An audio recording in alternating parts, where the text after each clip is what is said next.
Hello प्यारे बच्चों। तो आइए आज हम पढ़ते हैं पाठ 15 महाभारत कथा का पाठ 15 चौसर का खेल व द्रौपदी की व्यथा। तो आइए कथा को आगे बढ़ाते हैं। धृतराष्ट्र की बात मानकर विदुर पांडवों के साथ आए। उनको देखकर महाराज युधिष्ठिर उठे और उनका यथोचित स्वागत सत्कार किया। विदुर आसन पर बैठते हुए शांति से बोले, हस्तिनापुर में खेल के लिए एक सभा मंडप बनाया गया है जो तुम्हारे मंडप के समान ही सुंदर है। राजा धृतराष्ट्र की ओर से उसे देखने चलने के लिए मैं तुम लोगों को न्योता देने आया हूँ। राजा धृतराष्ट्र की इच्छा है कि तुम सब भाइयों सहित वहाँ आओ, उस मंडप को देखो और 2 हाथ चौसर भी खेल जाओ। युधिष्ठिर ने कहा, चलिए, चौसर का खेल अच्छा नहीं है, उससे आपस में झगड़े पैदा होते हैं। समझदार लोग उसे पसंद नहीं करते हैं, लेकिन इस मामले में हम तो आपके ही आदेशानुसार चलने वाले हैं। आपकी सलाह क्या है? विदुर बोले, यह तो किसी से छिपा नहीं है कि चौसर का खेल सारे अनर्थ की जड़ होता है। मैंने तो भरसक कोशिश की थी कि इसे न होने दूं, किंतु राजा ने आज्ञा दी है कि तुम्हें खेल के लिए न्योता दे ही आऊं, इसलिए आना पड़ा। अब तुम्हारी जो इच्छा हो। राजवंशों की रीति के अनुसार किसी को भी खेल के लिए बुलावा मिल जाने पर उसे अस्वीकार नहीं किया जा सकता था। इसके अलावा युधिष्ठिर को डर था कि कहीं खेल में न जाने को ही धृतराष्ट्र अपना अपमान न समझ ले और यही बात कहीं लड़ाई का कारण न बन जाए। इन्हीं सब विचारों से प्रेरित होकर समझदार युधिष्ठिर ने न्योता स्वीकार कर लिया। यद्यपि विदुर ने उन्हें चेता दिया था। युधिष्ठिर अपने परिवार के साथ हस्तिनापुर पहुंच गए। नगर के पास ही उनके लिए एक सुंदर विश्राम गृह बना था।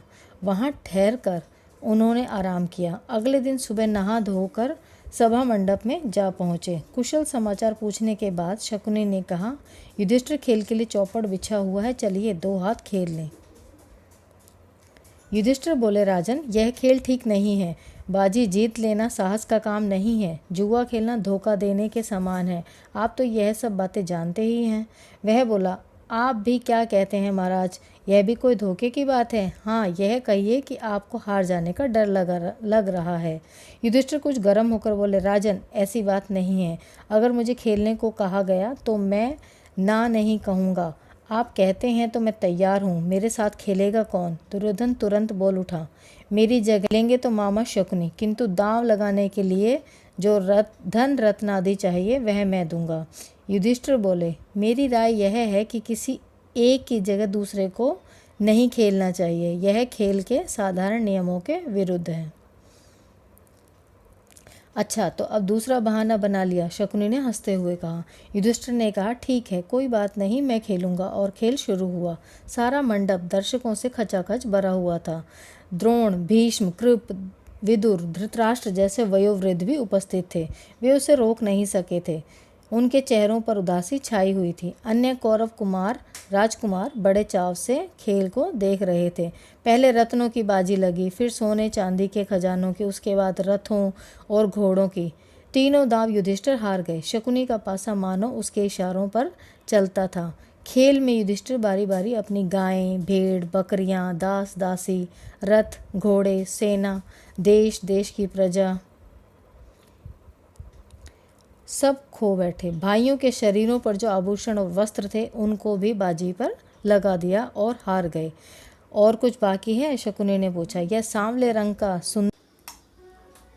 सब खो बैठे। भाइयों के शरीरों पर जो आभूषण और वस्त्र थे उनको भी बाजी पर लगा दिया और हार गए। और कुछ बाकी है? शकुनी ने पूछा। यह सांवले रंग का सुंदर युवक मेरा भाई नकुल खड़ा है, वह भी मेरा ही धन है, इसकी बाजी लगाता हूँ, चलो, युधिष्ठिर ने जोश के साथ कहा। शकुनी ने कहा, अच्छा तो यह बात है, तो यह लीजिए आपका प्यारा राजकुमार अब हमारा हो गया। कहते कहते शकुनी ने पासा फेंका और बाजी मार ली। युधिष्ठिर ने कहा, यह भाई मेरा सहदेव, जिसने सारी विद्याओं को पार पा लिया है, इसकी बाजी लगाना उचित तो नहीं है, फिर भी लगाता हूँ, चलो देखा जाएगा। यह चला और वह जीता। कहते हुए शकुनी ने पासा फेंका। सहदेव को भी युधिष्ठिर गंवा बैठे। अब दुरात्मा शकुनी को आशंका हुई कि कहीं युधिष्ठिर खेल बंद न कर दे। बोला, युधिष्ठिर, शायद आपकी निगाह में भीमसेन और अर्जुन माद्री के बेटों से ज़्यादा मूल्यवान हैं, सो उनको बाजी पर आप लगाएंगे नहीं?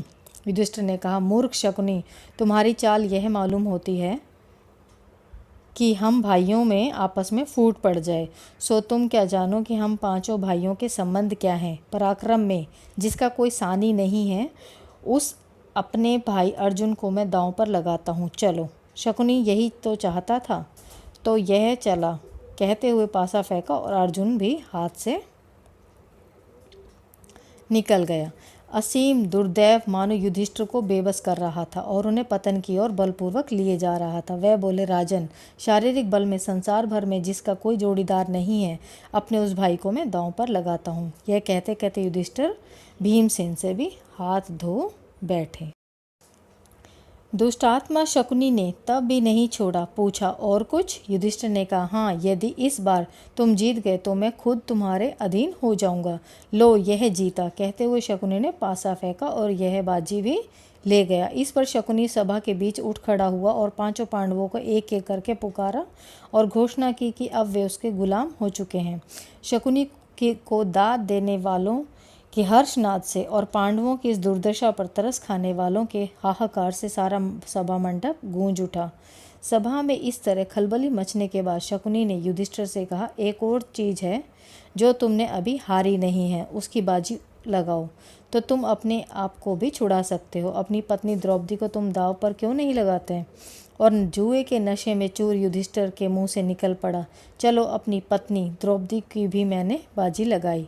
उनके मुंह से यह निकल तो गया, पर उसके परिणाम को सोचकर वह विकल हो उठे कि हाय, यह मैंने क्या कर डाला।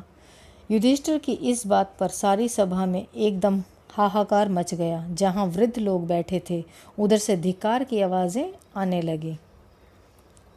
लोग बोले, छी छी, कैसा घोर पाप है। कुछ ने आंसू बहाए और कुछ लोग परेशानी के मारे पसीने से तरबतर हो गए। दुर्योधन और उसके भाइयों ने बड़ा शोर मचाया और युयुत्सु नाम का धृतराष्ट्र का एक बेटा शोक संतप्त हो उठा और ठंडी आह भरकर उसने सिर झुका लिया। शकुनी ने पासा फेंक कर कहा, यह लो, यह बाजी भी मेरी ही रही। बस फिर क्या था। दुर्योधन ने विदुर को आदेश देते हुए कहा, आप अभी रणवास में जाएं और द्रौपदी को यहाँ ले आएं। उससे कहें कि जल्दी आए। विदुर बोले, मूर्ख, नाहक क्यों मृत्यु को न्योता देने चला है? अपनी विषम परिस्थिति का तुम्हें ज्ञान नहीं है। दुर्योधन को यूं फटकारने के बाद विदुर ने सभासदों की ओर देखकर कहा, अपने को हार चुकने के बाद युधिष्ठिर का कोई अधिकार नहीं है कि वह पांचाल राज की बेटी को भी दांव पर लगाए। विदुर की बातों से दुर्योधन बौखला उठा। अपने सारथी प्रातिकामी को बुलाकर कहा, विदुर तो हमसे जलते हैं और पांडवों से डरते हैं। रणवास में जाओ और द्रौपदी को बुला लाओ। आज्ञा पाकर प्रातिकामी रणवास में गया और द्रौपदी से बोला, द्रुपद राज की पुत्री, चौसर के खेल में युधिष्ठिर आपको दांव में हार बैठे हैं। आप अब राजा दुर्योधन के अधीन हो गई हैं और राजा की आज्ञा है कि अब आपको धृतराष्ट्र के महल की दासी का काम करना है। मैं आपको ले जाने के लिए आया हूँ। सारथी ने जुए के खेल में जो कुछ हुआ था उसका सारा हाल कह सुनाया। वह प्रातिकामी से बोली, रथवान, जाकर उन हारने वाले जुए के खिलाड़ी से पूछो कि पहले वे अपने आप को हारे थे या मुझे। सारी सभा में यह प्रश्न उनसे करना और जो उत्तर मिले वह मुझे आकर बताना, उसके बाद मुझे ले जाना। प्रातिकामी ने जाकर भरी सभा के सामने युधिष्ठिर से वही प्रश्न किया जो द्रौपदी ने उसे बताया था। इस पर दुर्योधन ने प्रातिकामी से कहा, द्रौपदी से जाकर कह दो कि वह स्वयं ही आकर अपने पति से यह प्रश्न कर ले। प्रातिकामी दोबारा रणवास में गया और द्रौपदी के आगे झुककर बड़ी विनम्रता से कहा, देवी, दुर्योधन की आज्ञा कि आप सभा में आकर स्वयं ही युधिष्ठिर से प्रश्न कर लें। द्रौपदी ने कहा, नहीं, मैं वहाँ नहीं जाऊँगी। अगर युधिष्ठिर जवाब नहीं देते तो सभा में जो सज्जन विद्यमान हैं उन सबको तुम मेरा प्रश्न जाकर सुनाओ और उसका उत्तर आकर मुझे बताओ। प्रातिकामी लौटकर फिर सभा में गया और सभासदों को द्रौपदी का प्रश्न सुनाया। यह सुनकर दुर्योधन झल्ला उठा। अपने भाई दुशासन से बोला, दुशासन, यह सारथी भीमसेन से डरता मालूम होता है। तुम ही जाकर उस घमंडी औरत को ले आओ। दुरात्मा दुशासन के लिए इससे अच्छी बात और क्या हो सकती थी। उसने द्रौपदी के गूंथे हुए बाल बिखेर डाले, गहने तोड़ फोड़ दिए और उसके बाल पकड़कर बलपूर्वक घसीटता हुआ सभा की ओर ले जाने लगा। द्रौपदी विकल हो उठी। द्रौपदी की ऐसी दीन अवस्था देखकर धृतराष्ट्र के एक बेटे विकर्ण को बड़ा दुख हुआ। उससे नहीं रहा गया और बोला, उपस्थित वीरों सुनिए, चौसर के खेल के लिए युधिष्ठिर को धोखे से बुलावा दिया गया था। वह धोखा खाकर इस जाल में फंस गए और अपनी स्त्री तक की बाजी लगा दी। यह सारा कार्य न्यायोचित नहीं है। दूसरी बात यह है कि द्रौपदी अकेले युधिष्ठिर की ही पत्नी नहीं है, बल्कि 5 पांडवों की पत्नी है, इसलिए उसको दांव पर लगाने का अकेले युधिष्ठिर को कोई हक नहीं था। इसके अलावा खास बात यह है कि एक बार जब युधिष्ठिर खुद को ही दांव में हार गए थे तो उनको द्रौपदी की बाजी लगाने का अधिकार ही क्या था। मेरी एक और भी आपत्ति है, यह है कि शकुनी ने द्रौपदी का नाम लेकर युधिष्ठिर को उसकी बाजी लगाने के लिए उकसाया था। लोगों ने चौसर के खेल के जो नियम बना रखे हैं यह उनके बिल्कुल विरुद्ध है। इन सब बातों के आधार पर मैं इस सारे खेल के नियम विरुद्ध ठहराता हूँ। मेरी राय में द्रौपदी नियम पूर्वक नहीं जीती गई हैं। युवक विकर्ण के भाषण से वहां उपस्थित लोगों के विवेक पर से भ्रम का पर्दा हट गया। सभा में बड़ा कोलाहल मच गया। यह सब देखकर कर्ण उठ खड़ा हुआ और क्रुद्ध होकर बोला, विकर्ण, अभी तुम बच्चे हो। सभा में इतने बड़े बूढ़ों के होते हुए तुम कैसे बोल पड़े? तुम्हें यहाँ बोलने और तर्क वितर्क करने का कोई अधिकार नहीं है। यह देखकर दुशासन द्रौपदी के पास गया और उसका वस्त्र पकड़कर खींचने लगा। ज्यों-ज्यों वह खींचता गया त्यों-त्यों वस्त्र भी बढ़ता गया। अंत में खींचते खींचते दुशासन की दोनों भुजाएं थक गई। हाँफता हुआ थकान से चूर होकर बैठ गया। सभा के लोगों में कंपकपी सी फैल गई और धीमे स्वर में बातें होने लगी। इतने में भीमसेन उठा। उसके होंठ मारे क्रोध के फड़क रहे थे। ऊंचे स्वर में उसने एक भयानक प्रतिज्ञा की, उपस्थित सज्जनों, मैं शपथ खाकर कहता हूँ कि जब तक भरत वंश पर बट्टा लगाने वाले इस दुरात्मा दुशासन की छाती चीर न लूँगा तब तक इस संसार को छोड़कर नहीं जाऊँगा। भीमसेन की यह प्रतिज्ञा को सुनकर उपस्थित लोगों के हृदय भय के मारे थर्रा उठे। इन सब लक्षणों से धृतराष्ट्र ने समझ लिया कि यह सब ठीक नहीं हुआ। उन्होंने अनुभव किया कि जो कुछ हो चुका है उसका परिणाम शुभ नहीं होगा। यह उसके पुत्रों और कुल के विनाश का कारण बन जाएगा। उन्होंने परिस्थिति को संभालने के इरादे से द्रौपदी से बड़े प्रेम से अपने पास बुलाया और शांत किया और सांत्वना दी। उसके बाद वह युधिष्ठिर की ओर मुड़कर बोले, युधिष्ठिर, तुम तो अजात शत्रु हो, उदार हृदय के भी हो। दुर्योधन के इस कुचाल को क्षमा करो और इन बातों को मन से निकाल दो और भूल जाओ। अपना राज्य तथा संपत्ति आदि सब ले जाओ और इंद्रप्रस्थ जाकर सुखपूर्वक रहो। धृतराष्ट्र की इन मीठी बातों को सुनकर पांडवों के दिल शांत हो गए और यथोचित अभिवादनादि के उपरांत द्रौपदी और कुंती सहित सब पांडव इंद्रप्रस्थ के लिए विदा हो गए। पांडवों के विदा हो जाने के बाद कौरवों में बड़ी हलचल मच गई।